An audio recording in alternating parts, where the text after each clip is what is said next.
అందరికీ నమస్కారం. మీ అందరికి కూడా తెలుసు, ఈ నెల 18వ తారీఖున ఒక అర్ధగంట క్రితం కొంతమంది వైసీపీ నాయకులు, పూర్తిగా పేరుతో సహా కార్పొరేటర్ శ్రీనివాస్ రెడ్డి గారు మీకు తెలియజేస్తారు. ఈ వైసీపీ నాయకులు శ్రీనివాస్ రెడ్డి గారికి ఫోన్ చేసి, నువ్వు వైసీపీకి అనుకూలంగా నువ్వు ఓటు వేయకపోతే నీ అంతు తేలుస్తాం, నిన్ను లేపేస్తాం, నిన్ను తిరగనేమం. చూసావు కదా, ఈరోజు 5 మంది కార్పొరేటర్లు తిరిగి వైసీపీలోకి వచ్చారు. ఎలా వచ్చారో తెలుసా? ఎందుకు వచ్చారో తెలుసా? వారికి అన్ని విధాల అటు డబ్బుల పరంగా లేదంటే తిరగనిచ్చే పరిస్థితి ఉండదు. వారికి కూడా ఇదే బెదిరింపు ధోరణితో మాట్లాడాం. అందుకే వారందరూ కూడా వచ్చారు. నీకు కూడా చెప్తున్నాం, ఎవరున్నారో తెలుసా మా వెనక?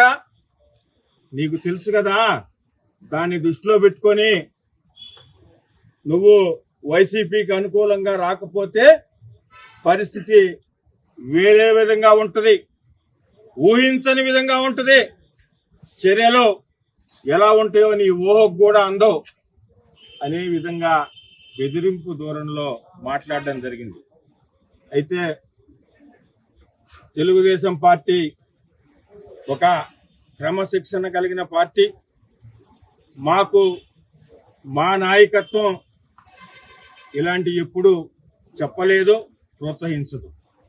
అయితే ఈ వైసీపీ సైకో బ్యాచ్ అధికారంలో లేకపోయినా అహంకారంతో, అహంభావంతో రౌడీజం చెలాయించడానికి ఇంకా కూడా ప్రయత్నం చేస్తున్నారు. మేము అధికారంలో ఉన్నా ఎక్కడ అహంకారంగా ఎక్కడా లేకుండా అన్ని విధాల ప్రజాస్వామ్యబద్ధంగా నడుచుకోవాలనే నిర్ణయంతో మేమున్నాం.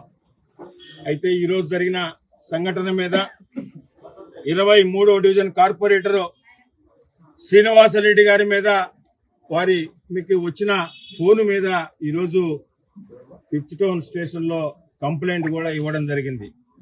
ఎవరైతే 24వ division YCP incharge Udatha Murali Yadav, అదేవిధంగా 19వ డివిజన్ వైసీపీ నాయకుడు వరాల లక్ష్మీనారాయణ, వీరిద్దరు కూడా ఈ బెదిరింపులకు పాల్పడినట్టు మా కార్పొరేటర్ శ్రీనివాస్ రెడ్డి గారు చెప్పారు. వాళ్ళిద్దరి మీద కూడా కంప్లైంట్ ఇవ్వడం జరిగింది.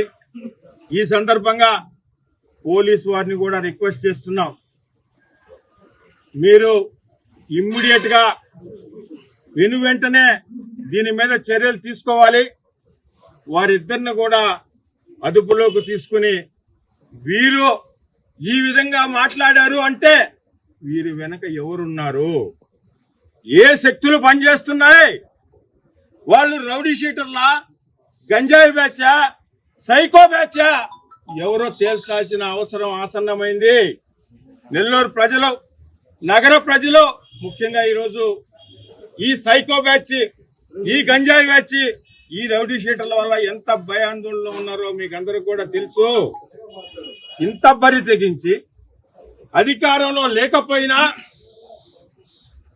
మామూలుగా ఎవరు ఈ విధంగా ప్రవర్తించరు అధికారంలో లేకపోతే. అయితే ఈ బ్యాచ్, ఈ సైకో బ్యాచ్ కి, ఈ వైసీపీ సైకో బ్యాచ్ కి గంజాయి ఎన్ని పరిపాటే కాబట్టి గతంలో వీళ్ళకు ఉన్నదంతా కూడా ఇప్పుడు మరొక్కసారి చూపిస్తూ ప్రవర్తిస్తున్నారు. దీనిపైన పోలీసు వెంటనే అటు సిఐ గారికి, ఎస్పీ గారికి కూడా రిక్వెస్ట్ చేస్తున్నాం, వెంటనే చర్యలు తీసుకోవాలని.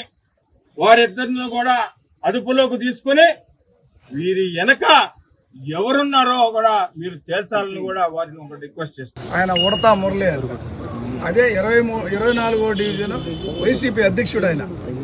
ఆయన నాకు కాల్ చేసి, అయ్యా ఈరోజు 5 మంది వైసీపీలో చేరారు, నువ్వు వస్తావా లేదా రావా అనే టైపులో బెదిరించి మాట్లాడాడు. ఏంది నువ్వు మాట్లాడేది, ఇది కరెక్ట్ కాదు మురళి, ఏంది నేను ఎట్ట కనిపిస్తున్నాను నీకని దబాయించి మాట్లాడారు.